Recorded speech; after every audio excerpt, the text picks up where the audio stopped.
It was an early morning, just like any other, on March 13th, 1964, outside an apartment complex in the New York City borough of Queens.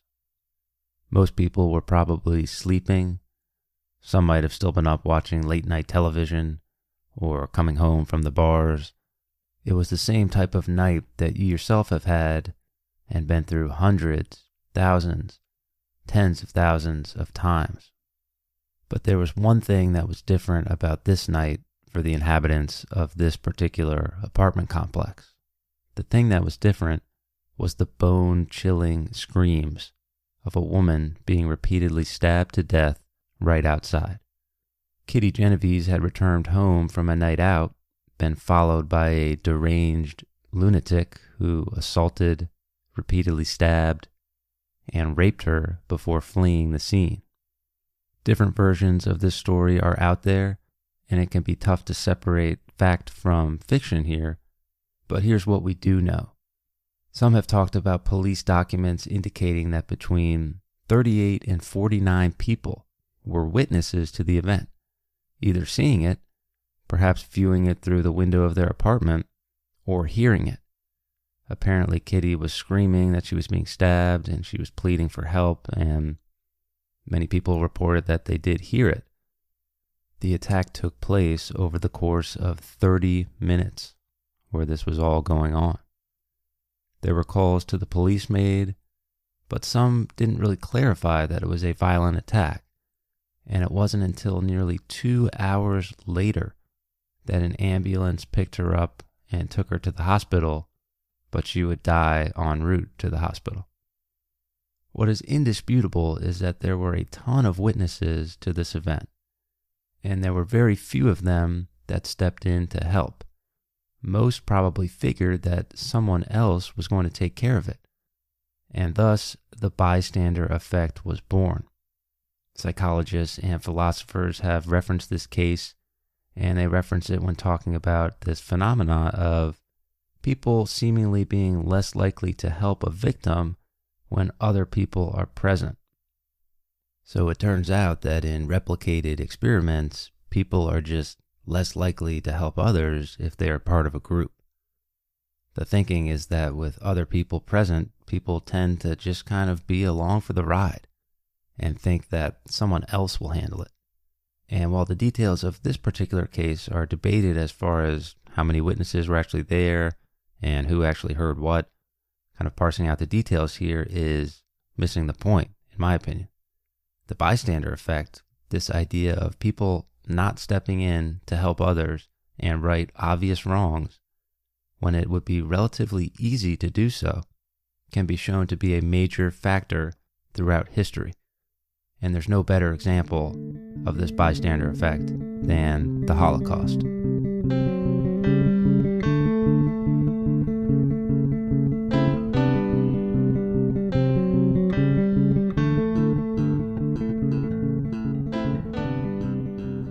Philosopher by the name of Immanuel Kant came up with something called the categorical imperative.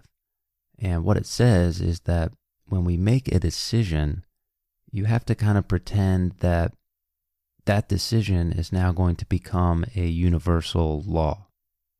So when you're walking in the store and you see a candy bar that costs $1, but you're very hungry and you think to yourself, well, $1 is not that big a deal, I'm going to take the candy bar and steal it, you have to apply that decision to the rest of the world. So what if everybody else made that decision? Well, you can apply it to everyone else, and everyone else would be making the same decision, stealing on a whim, and chaos would ensue, obviously. So the reason that the bystander effect, this kind of concept of people not stepping in and helping when they have the opportunity to do so, the reason that's so deadly is that it's contagious. Once one person doesn't help, the next one says, okay, good enough for him, good enough for me. I'm not going to help either. So if you apply the concept of the categorical imperative to the bystander effect, it's kind of the ultimate example of why it's dangerous. Imagine if every time you decided not to help somebody when you could help somebody, and when it would be relatively easy to do so, that nobody else did either. So imagine if nobody ever helped anybody in need. I think that the most useful and obvious way to look at the bystander effect and to really assess how dangerous it can be is to look at the history of the Holocaust.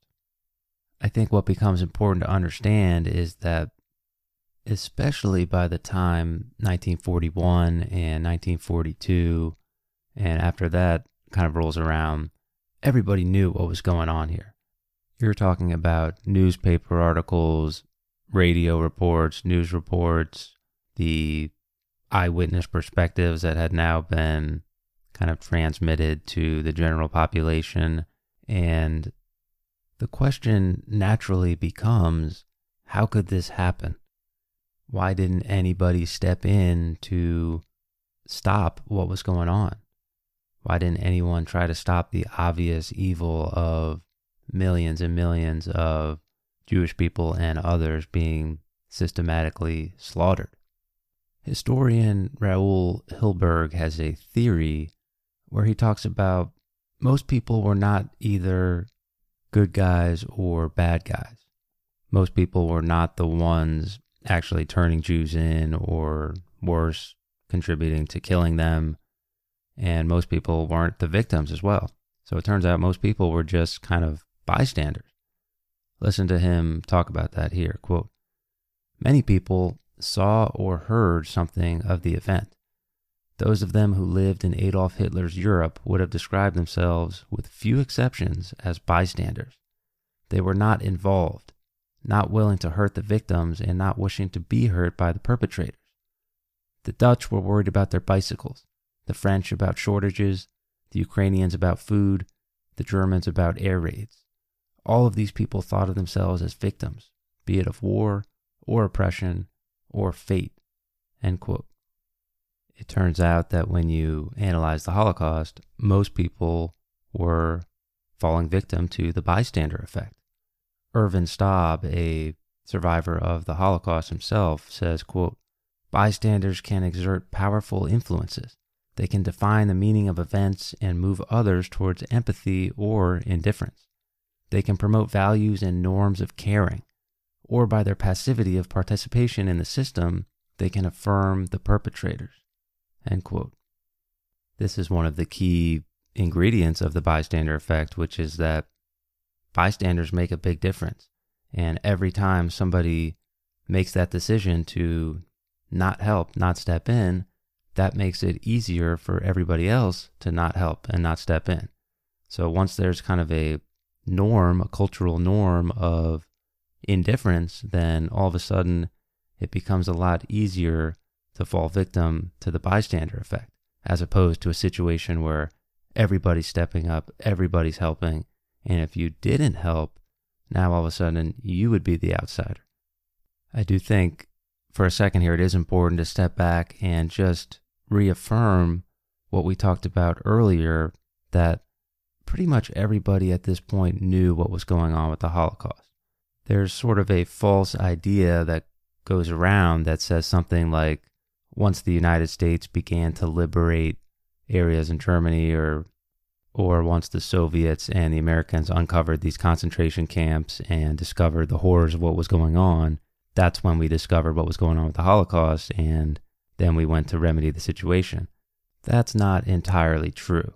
Listen to Holocaust survivor Primo Levi discussing how he thinks that millions of people actually knew about what was going on, because, as he says, how would it be possible that the extermination of millions of human beings could have been carried out in the heart of Europe without anybody knowing about it?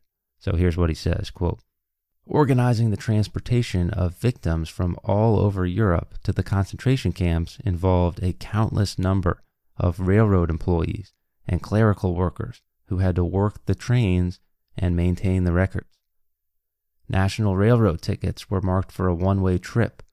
Currency exchange at the borders had to be handled. Finance ministers of Germany moved to seize the pensions of victims from banks, yet the banks requested proof of death. Many building contracts and patents for ovens and gas chambers were required." The railroads were an independent corporation which was fully aware of the consequences of its decisions. The civilian workers involved in operating rails to Auschwitz were simply performing their daily tasks. These were individual people making individual decisions. They were not ordered or even assigned. Orders from the SS to the railroads were not even stamped secret because that would admit guilt of something abnormal in the bureaucracy. The many clerical workers who handled these orders were fully aware of the purpose of Auschwitz." End quote. What he's saying there is that most people had to know what was going on. You have this huge bureaucracy with transportation workers and people in charge of banks and finance situations, and it would have been impossible for so many in the bureaucracy to not know what was going on. They must have known. You factor this in with people who lived near concentration camps, who could see, hear, and smell the carnage. You talk about people who had neighbors, people who lived in cities with the ghettos, and everybody knew what was happening in Europe. By the time 1941 and 1942 rolled around, there were national and international headlines in widely read newspapers like the Chicago Tribune or the New York Times discussing what was going on with the murder of thousands and thousands of innocent people. If most people knew about what was going on with the Holocaust, but they still did nothing to help, that points to another conclusion, which is that a lot of these people probably felt that ignorance is bliss. Many probably knew what was going on, but they didn't want to admit it to themselves, or they didn't want to acknowledge that these horrible crimes were being committed. Here's Holocaust survivor Primo Levi discussing this angle. Quote, "In spite of the varied possibilities for information, most Germans didn't know because they didn't want to know, because indeed they wanted not to know. In Hitler's Germany, a particular code was widespread. Those who knew did not talk. Those who did not know did not ask questions. Those who did ask questions received no answers. In this way, the typical German citizen won and defended his ignorance, which seemed to him sufficient justification of his adherence to Nazism. Shutting his mouth, his eyes, and his ears, he built for himself the illusion of not knowing, hence not being an accomplice to the things taking place in front of his very door." End quote. It reminds me a little bit of that scene from The Matrix where I think his name was Cypher or something like that, decides he's going to sell out the rest of the people outside the Matrix because he knows that the delicious steak and the great things he's going to have in the Matrix aren't real, but he decides that, hey, ignorance is bliss, and if I choose not to believe that it's fake, I'm going to live a happy life. Really, one of the great tragedies that this concept illustrates is that even Jewish people refused to believe the extent of what was going on with the Holocaust. I did an episode way back, I think it was like episode 3 or something, where I talked about the book Night by Elie Wiesel, who was a Holocaust survivor himself. And in that book, he talks a lot about how in the Jewish community, sometimes they were split 50-50 between people who really recognized that this final solution situation was ramping up and it was getting a lot worse and they needed to go into hiding and things like that, whereas other people kind of fell more into this ignorance is bliss category where they just refused to believe the extent of what was going on. If we've established that most people in Europe and even most people in other places, as we'll talk about, were bystanders, the next question becomes, why do some people fall victim to the bystander effect while others don't? So the reality is that a very small percentage of the population in Europe and other places actually stepped up to help, either by hiding Jewish people, providing money for them, providing them transportation out of, whatever country they were in. And there were a lot of different ways you could help, and many people did. But it was the smaller percentage of the population, obviously, probably less than 5% total. The people over at Facing History, which is a organization that does research into genocides and the Holocaust and takes away some of the lessons that can be learned so that we can teach these lessons to people. They've put together a nice set of examples from the Holocaust where they separate people into two categories. Category one would be the bystanders, the people who didn't step up to help when maybe they did have the opportunity to do so. And then category two is what they call upstanders.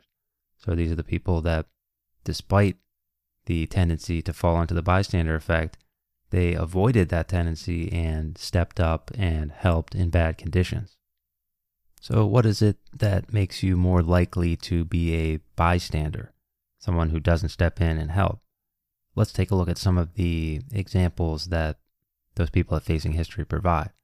One of them is an interview with a guy by the name of Walter Steer, who was responsible for the special trains that transported the Jewish people to the concentration camps.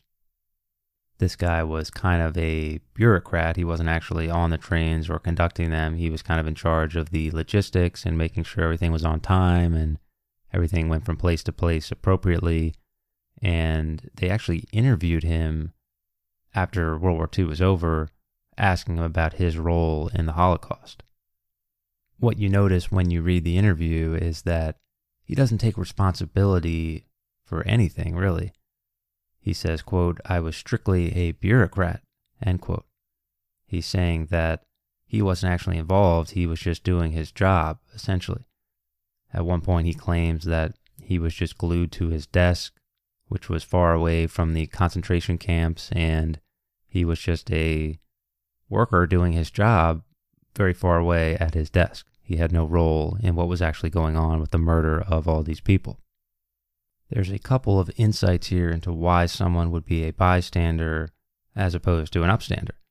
I think first of all, he says, look, this is not my problem. I'm just obeying orders. I'm doing my job. So obviously the role of obedience plays a role. I also think being removed from the situation also plays a role. So he claims that he was just at his desk, way far away at some city that wasn't even close to the concentration camps. I bet if his desk was directly in front of the trains as they were being loaded and stacked with people off to the concentration camps, he might change his mind. So it turns out that when you're far removed from a situation, maybe something that you just hear about or it's very distant, it doesn't seem present to you, it doesn't seem like it's right in front of you, you're much less likely to help. Another example of bystanders during the Holocaust was in the Austrian village called Mauthausen.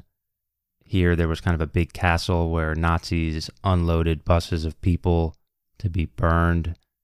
The people in the town were told that they were just doing oil treatment at the castle. They weren't killing anybody.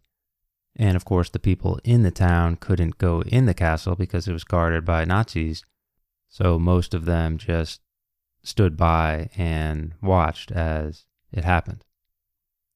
It's almost as if once the people in this town got an excuse not to help, then that excuse became something that they could rely on, kind of like a crutch where they felt like they didn't have to help because they had this built-in excuse. Oh, well, the Nazis just told us that they were, doing oil treatment. Listen to one of the townspeople talking about what happened in the town. Quote, "My brother Michael, who at the time was at home, came to me very quickly and confidentially informed me that in the castle the former patients were being burned. The frightful facts which the people of the vicinity had to experience at first hand, and the terrible stench of the burning gases, robbed them of speech. The people suffered dreadfully from the stench.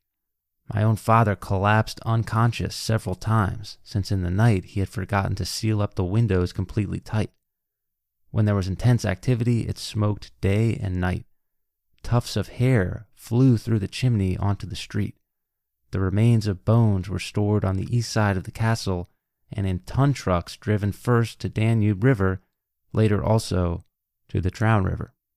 End quote. That's really unbelievable that the stench of the burning bodies was so bad that this woman's father collapsed unconscious because they forgot to close the windows at night.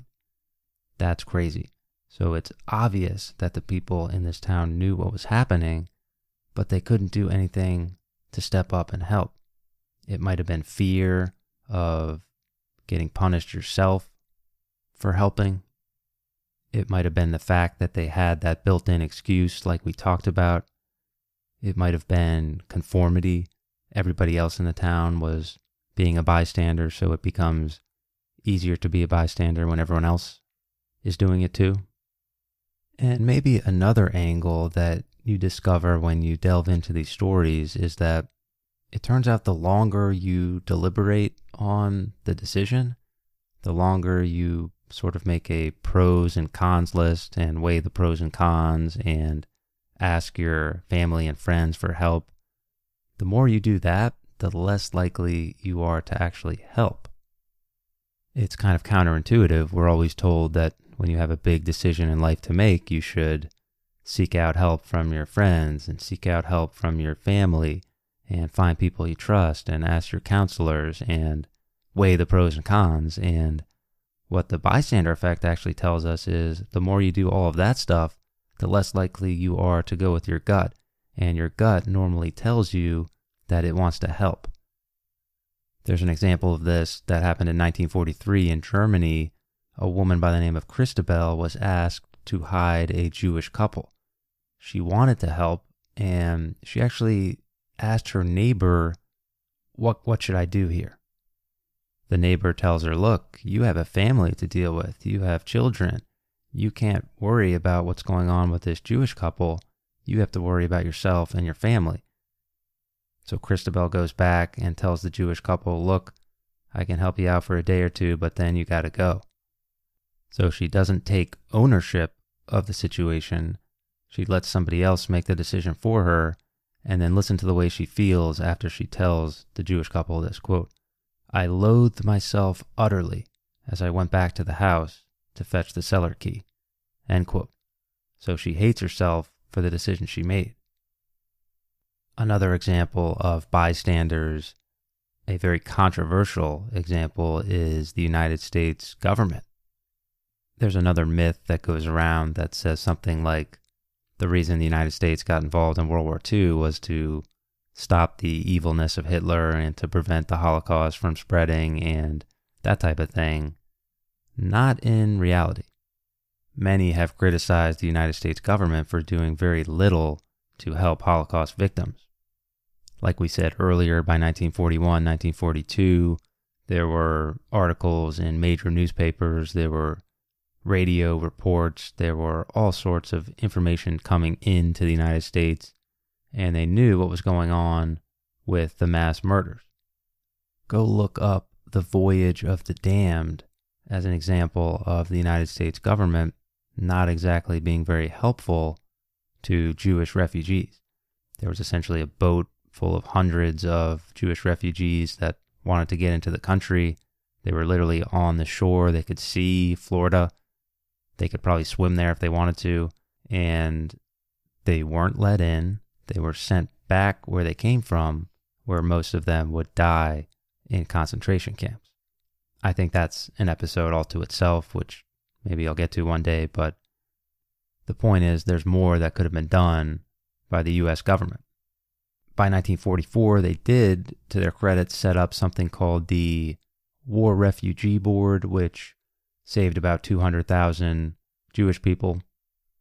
So it is a little bit complicated. Yes, they did some things to help. In some ways, they fall in that upstander category, but in a lot of ways, the help came little and it came late. Listen to John Peel Jr., the man who led that refugee board, saying, quote, what we did was little enough. It was late and little, I would say, end quote. There's also a huge controversy over the idea of bombing the railroad tracks that led to places like Auschwitz. So many people have argued that if we had bombed the tracks, this could have prevented the Germans from carting in hundreds, thousands of Jewish people and maybe saved their lives. Other people have pointed out that it would have been impractical to do this, and the best way to help the Jewish people was to win the war faster and quicker and to use all our resources towards winning the war. I think there's arguments to be made both ways there, but I do think that there's more that the U.S. government could have done, and that's the important factor here. There's plenty of examples of the bystander effect there. And why be a bystander? Like we talked about, some people might think, hey, it's just not my problem. Some people might be conforming to the group. Everyone else isn't helping, so I'm not going to help either. Some people might have just been obeying orders. Some people were too far removed from the situation to feel any empathy. Some people might not have taken ownership of the decision and outsourced it to others. There's a lot of complicated social and environmental factors that go into a decision like this and the decision to be a bystander. So I don't think that falling victim to the bystander effect makes you a bad person. I think it just makes you an unprepared person who isn't ready to make the decision and doesn't understand all of the factors that are weighing on you when you make that decision. And really, this is the importance of studying history and studying psychology and studying philosophy. It's how can you be prepared? What do you do in the heat of the moment?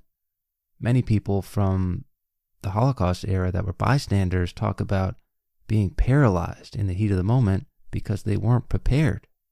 A priest from Austria-Hungary talks about this, where he witnessed a Nazi guard brutally beating up a Jewish person, and he said, quote, "I just didn't know what to do.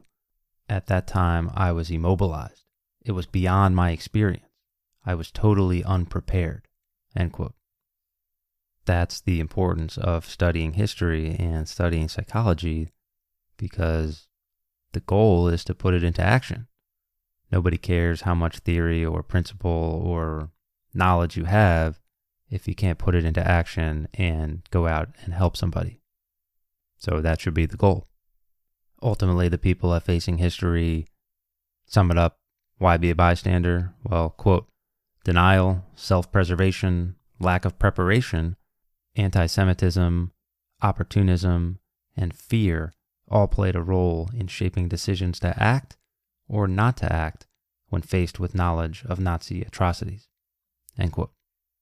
The other half of this story is what really makes it great for me, because even in these difficult social circumstances that are working against you, and even in these difficult and life-risking conditions, thousands of people, heroes, stepped up to the plate and helped, putting their lives at risk to hide Jews, forge papers, smuggle people out of the country, give them money, do things to help, mislead Nazi investigators, whatever they could do to help.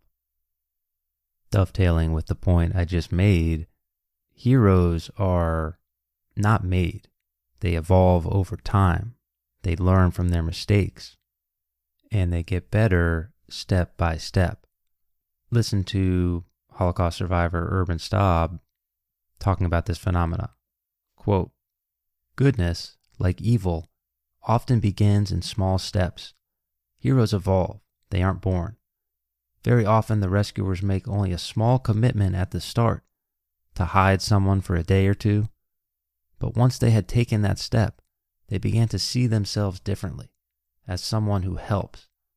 What starts as mere willingness becomes intense involvement," end quote. The question then becomes, what factors might lead someone to be an upstander rather than a bystander? So here we look at some of the stories from the Holocaust that the people at Facing History provide about upstanders. One example comes from a town by the name of Les Chambon in France, where the Germans had taken over, but in this particular town, everybody was involved. Over the course of the war from 1940 to 1944, approximately 5,000 people were sheltered in this community by the people in that community. Why did they do it? Listen to the wife of one of the local ministers explaining how it happened. Quote, Those of us who received the first Jews did what we thought had to be done. Nothing more complicated. How could we refuse them? A person doesn't sit down and say, I'm going to do this and this and that. We had no time to think. When a problem came, we had to solve it immediately. Sometimes people ask me, how did you make a decision? There was no decision to make. The issue was, do you think we are all brothers or not? Do you think it is unjust to turn in the Jews or not? Then let us try to help. End quote. Another person in the town would say, quote, these people came here for help and shelter. I am their shepherd. A shepherd does not forsake his flock. I do not know what a Jew is. I know only human beings. End quote. I think these quotes are important because they illustrate one of the key concepts for upstanders, people who help. And it's that people who help others don't think of others as necessarily different from them. So they don't think about being involved in a group, or they don't identify as being part of a group or a race or a particular religion. And if other people aren't part of that race, group, or religion, then they shouldn't be helped, or they have different standards of helping for those groups. These people thought, I see human beings first, and human beings in need deserve help. It's as simple as that. From a more philosophical perspective, if you think about it, the second that you think that you matter, and presumably everybody thinks they matter, then you have to apply that concept to everybody else, that they matter as well. Not everyone who was an upstander had such high-minded philosophical rhetoric. Sometimes you just stepped up and helped because this was your family or these were your friends who were being deported and killed. Sometimes you had skin in the game. In 1943 in Berlin, the Nazis began rounding up the last of the Jews in the city, the last round of deportations. This included about 2,000 people who were part of intermarriages between Jewish people and other groups that the Nazis weren't too worried about. But the Nazis didn't care if you were a good Nazi or a good German. If you were married to a Jewish person, they were going to deport them right here and now. So on that day, 10,000 people in Berlin were rounded up, including the 2,000 people who were part of those marriages, and the wives of a lot of the husbands and a lot of other family members, but a lot of these people were women. They decided they were going to protest against what the Nazis were doing here. And this is one of the only examples of a successful protest really in all of Nazi history. It's called the Protest at Rosenstrasse 2-4. So the woman and other family members stormed the building.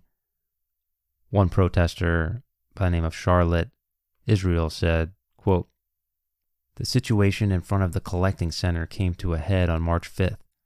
Without warning, the guards began setting up machine guns. Then they directed them at the crowd and shouted, if you don't go now, we'll shoot. Automatically, the movement surged backward in that instant. But then, for the first time, we really hollered. Now we couldn't care less. We bellowed, you murderers, and everything else that one can holler. Now they're going to shoot in any case, so now we'll yell too, we thought. We yelled, murderer, murderer, murderer, murderer. We didn't scream just once, but again and again, until we lost our breath. End quote. Eventually, the Nazis would release 2,000 of the Jewish people who were married to quote-unquote racially pure Germans, but the other 8,000 who weren't married to racially pure people were shipped off to the death camps. This protest shows that resisting can work, even against the most evil villains. A protest or doing something to help can actually accomplish something. It also shows that having a personal connection, family or friends who are involved, makes you much more likely to help. And I think kind of under the surface there as well, once a lot of people got involved in the protest, and I think this is just a theme of protests in general, the more people that are involved, the more people that are stepping in trying to help, it makes it easier to help yourself. So even when the Nazis were training their guns on the crowd, there's strength in numbers. Going back to the original bystander effect, if you're in a big crowd and no one's helping, you're a lot less likely to help because no one else is doing it and there's a norm established where no one's helping. But if everyone in the crowd is helping, now all of a sudden you would be the outsider if you didn't help. One of the more famous upstanders in the history of the Holocaust was a woman by the name of Marion Pritchard, who actually saved hundreds of Jewish people over the course of her life. When she first starts thinking about why she decided to help, she recounts a story where she was riding her bike to school one day in 1942. Quote, "The Germans were loading children who ranged in age from babies to 8-year-olds on trucks. They were upset and crying. When they did not move fast enough, the Nazis picked them up by an arm, a leg, the hair, and threw them into the trucks. To watch grown men treat children that way, I could not believe my eyes. I found myself literally crying with rage. 2 women coming down the street tried to interfere physically. The Germans heaved them into the truck too. I just sat there on my bicycle, and that was the moment I decided that if there was anything I could do to thwart such atrocities, I would do it." End quote. Sometimes you just have to see it to believe it, and sometimes you have to see it to develop that empathy or that rational compassion. And for her, it was kind of just that simple. She saw something that was so awful and so wrong, and she knew it was awful and wrong, and she stepped up and made some tremendous decisions, some just incredibly heavy decisions, such as this one, that happened while she was hiding a man and 3 children. Quote, "The father, the 2 boys, and the baby girl moved in, and we managed to survive the next 2 years until the end of the war. Friends helped take up the floorboards, under the rug, and build a hiding place in case of raids. These did occur with increasing frequency, and one night we had a very narrow escape. 4 Germans, accompanied by a Dutch Nazi policeman, came and searched the house. They did not find the hiding place. The baby had started to cry, so I let the children out. Then the Dutch policeman came back alone. I had a small revolver that a friend had given me, but I had never planned to use it. I felt I had no choice except to kill him. I would do it again under the same circumstances, but it still bothers me, and I still feel that there should have been another way. Was I scared? Of course the answer is yes." End quote. When those kids were getting thrown into those trucks like bags of mulch, this woman, Marion Pritchard, made a decision to help, and she had to make some truly terrifying decisions to do the right thing. I read about stories where a woman gave up her baby to a Jewish person in order to save her. For whatever reason, at that time, the Nazis were not collecting women who had small children with them. The level of sacrifice made by these heroes is really impressive. Denmark as a whole is often credited as being a place that really helped thousands of Jewish people. And why did people help more in Denmark? It was a community effort. Everyone was helping. So if you didn't help, you would have been on the outside. Many people were boated to safety, sent to Sweden. You can also look at the role of leadership. The King of Denmark wore the yellow Jewish star in public appearances as a way to symbolize togetherness and oneness with the victims of the Holocaust. So when your leader steps up and does the right thing, it can be a lot easier to do it yourself. Leaders of Lutheran and Christian churches urge people at their masses to help Jewish victims. And again, it was a community effort. A group in Germany, a famous group known as the White Rose, which originally consisted of 3 teenagers, distributed pamphlets stating, quote, "We want to inform you of the fact that since the conquest of Poland, 300,000 Jews in that country have been murdered in the most bestial manner," end quote. So these kids were distributing pamphlets like this to raise awareness and do things to help people. Sure enough, the Nazis found these people and executed them, some of them actually by guillotine. But as we know from history, you can kill people, but it's very difficult to kill an idea. So the idea of being an upstander that these people in the White Rose were spread to other people. One of them was a guy by the name of Helmuth von Moltke. Strangely enough, he's actually related to the same von Moltke we talked about a lot as being a general for the Germans in World War I.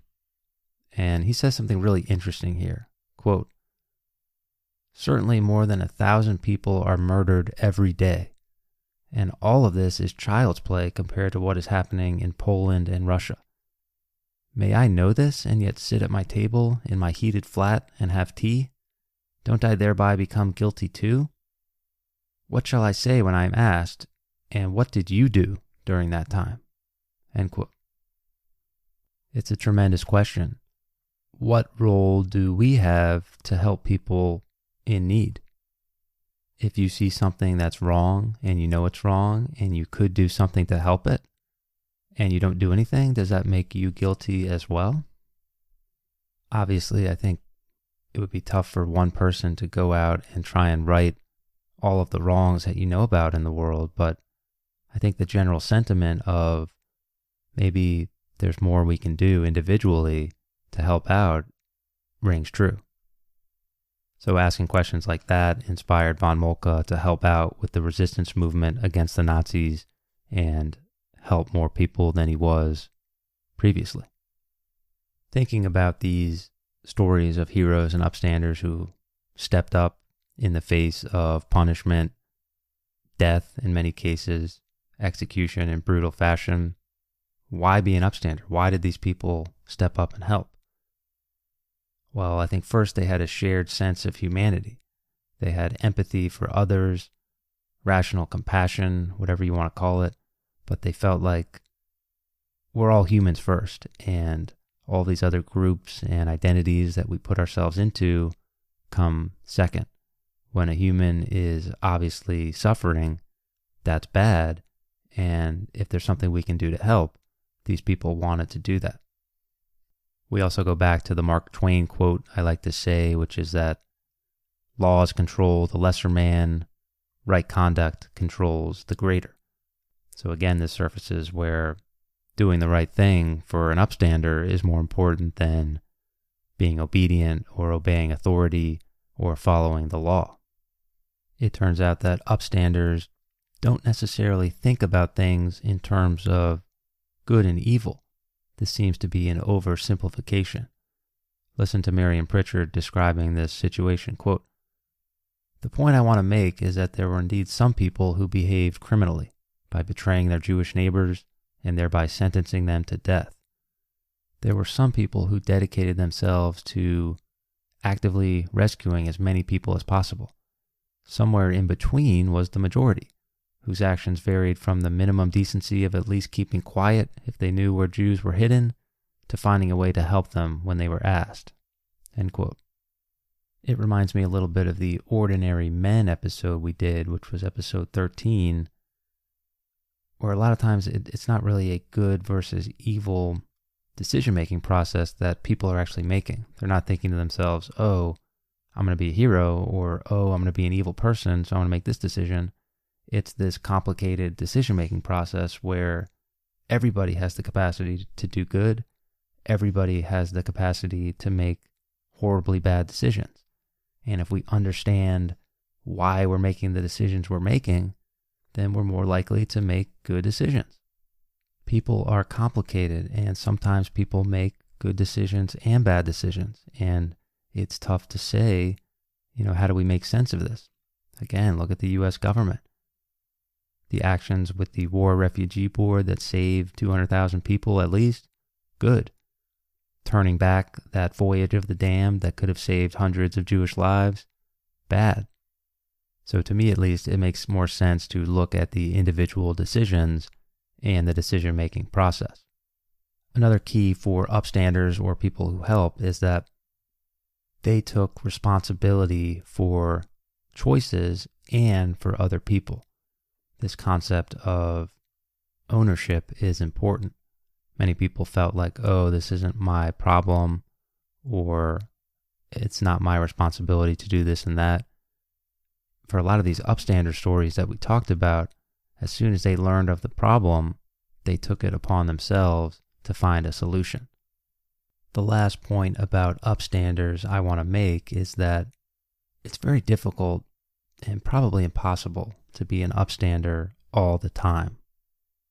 I think some people make this mistake where they think to themselves, okay, well, I can't possibly solve all the problems in the world, so I'm just going to pack it in and not do anything. The reality of the situation is that doing a little bit to help is better than doing nothing. On the journey to do more good and to be an upstander more often than you are a bystander, you're going to make mistakes and you're going to make the wrong decision from time to time. But as the great fantasy writer Brandon Sanderson says, quote, "If I must fall, I will rise each time a better man," end quote.